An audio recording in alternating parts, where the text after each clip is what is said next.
you will worry about what happens, if your ailment or your what's wrong with you gets worse. You will lose many nights of sleep wondering about that. And so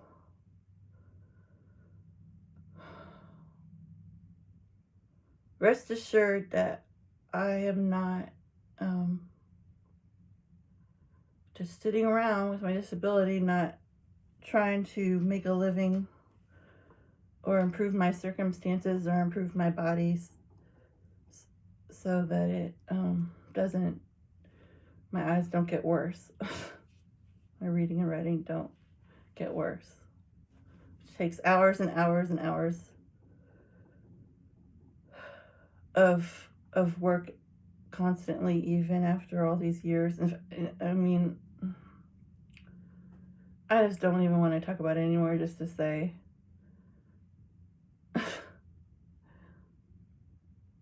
pick on someone else, man. Like, I'm just not the one. I'm not. I'm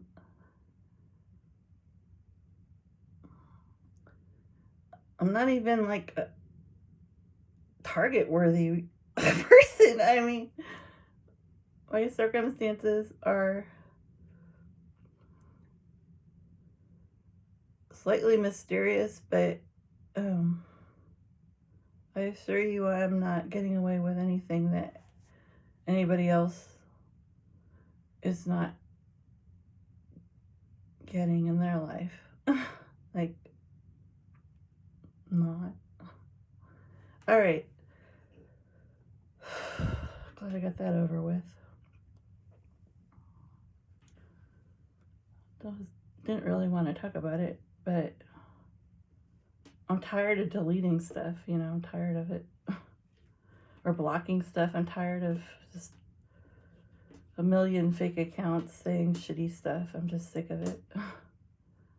So, thought I'd say something.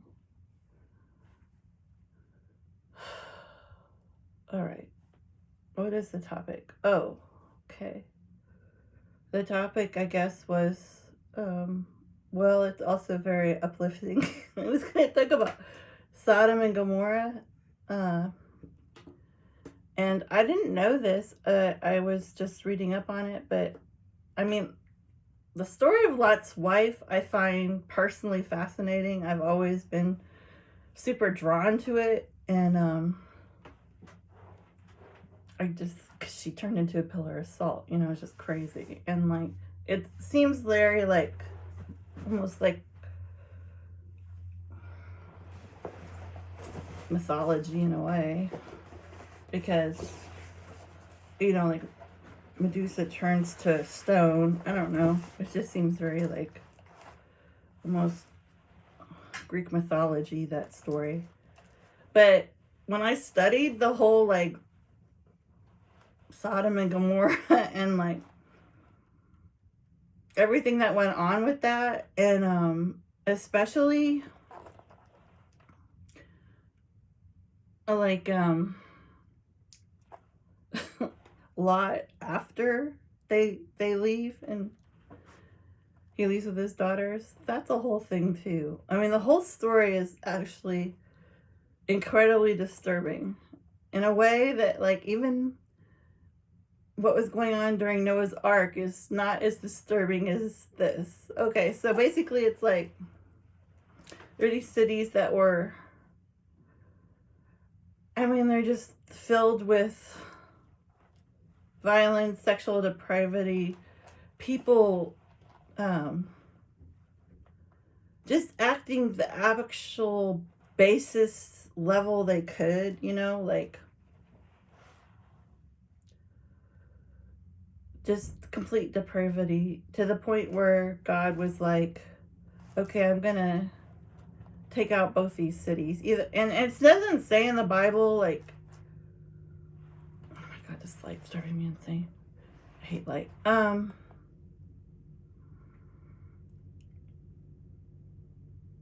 It doesn't say like whether it was earthquake or what kind of, it was a natural disaster. It doesn't say like what exactly, or fire. I think it's a fire.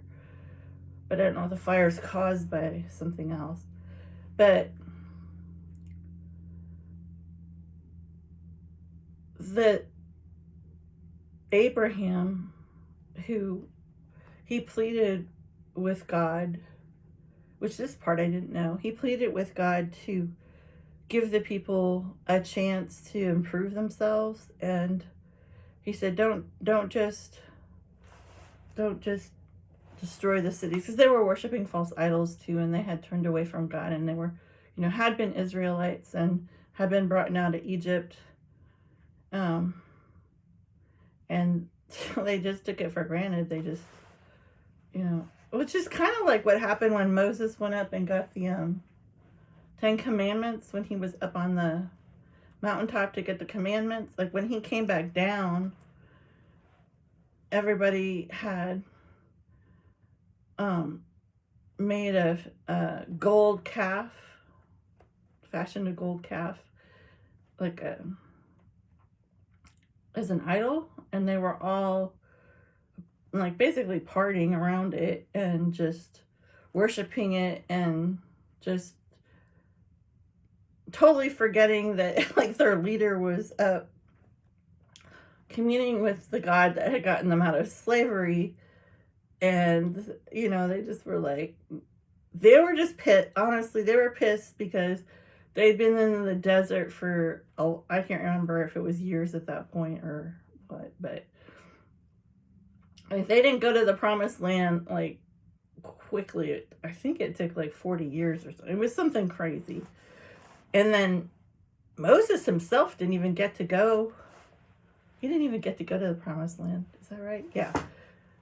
Oh yeah, because at one point he was supposed to, what was he supposed to do? I can't remember. He was supposed to get water for the people by making God work through him with a command, but I don't remember. He got frustrated or something, or I think he was just impatient. And so he took his staff and struck a rock, and then the water poured out. And then God was like, yeah, that's not what I asked you to do. Which is very reminiscent of King Saul, and actually reminiscent of Samson, who did some weird shit too, like a couple times, just completely going against like instructions from God. But I mean, that kind of happens throughout the Bible all the time. I mean, there's bite back from most of the people who God selects to do certain tasks. I mean, probably the strongest example of that would be Jonah, because like Jonah, again, we have the same scenario where it's like God's like, all the whole people are corrupt in this particular place, so I'm gonna just smite the whole place. But I think if this story, Jonah was annoyed because God had decided to, well, first he was going to get rid of these people in a certain place, and then I can't remember what their cultural or ethnic background was, but then he changed his mind, and he told Jonah to go there and basically like preach to them, because he was going to try to turn it around and turn them back into caring for each other and being more like good people again. But he needed like someone to be his mouthpiece, and Jonah like totally disagreed. Like Jonah's kind of interesting, because it's like a lot of the other people God asked to do stuff to, usually they're like, hey, I'm not your person, because I'm not good enough for this mission. Like I'm too young, or I have some a disability, or there's something wrong with me that like I'm not the one. Pick somebody else. Of course, God never picks anyone else. It's like once he calls you, that you're stuck. But Jonah, like, didn't even get into him about that. Like, he didn't even, like, get into, like, I don't want to be your representative, or he was fine with all that. It's just he didn't want to go save and represent God with those people. He thought they should all go, like go, you know? He didn't think they were good enough to save at all, like at all. So he just ran off. Like, he's a really interesting Bible character. I mean, I guess he's like not in a very good light, much like Doubting Thomas, you know, like also not a great look for a character, but he just runs away, and then he goes to the he gets on a boat. He's like, fuck this. He gets on a boat and he's like, yeah, and I guess he thinks he's gonna outrun God. I don't know what's, you know, the person who made the sea, he's probably not gonna win, you know, but okay. So he gets on the boat, and then there's this terrible storm, and all the people on the boat are about to die, and then somehow I don't remember how it happens, but they find out. I don't know, I've said I don't know in this video like at least 5 times. I'm gonna have to like get my facts straight. Anyway, they find out that Jonah is the reason God's mad at Jonah. That's why the ship is in peril, and they're gonna probably all die. So they throw him overboard, and then he gets swallowed, of course, we know, by the whale. And then he's in there for, I think, 3 days.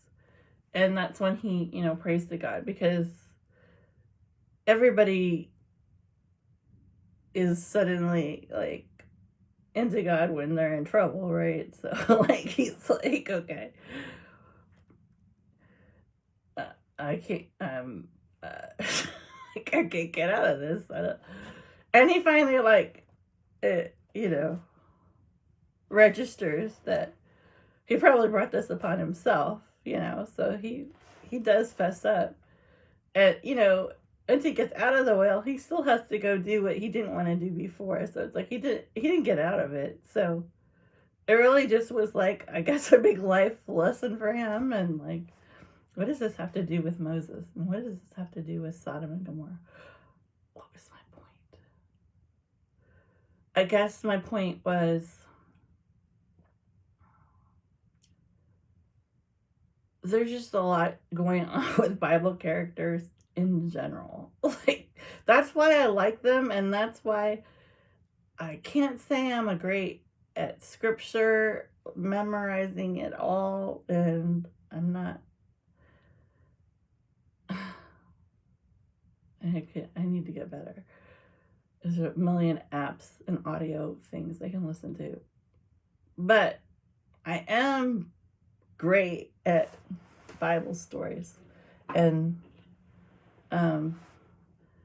studying those. And the reason I am is because I feel so much relief, and I actually feel just a sense of calm knowing that the same things I stress and worry about and I'm anxious about, you know, other people like centuries and centuries ago, in like some of the greatest points in history, also worried and stressed about the same things. And it just makes me feel, you know, like everybody in the Bible is striving to make their lives better, striving to understand what's going on with their lives, which I can highly relate to. There isn't anybody really in the Bible who has it, well, I mean, the main characters who has an easy time. The women have a horrible time. And the prophets of God have the men have a shitty time too. Okay, Lot.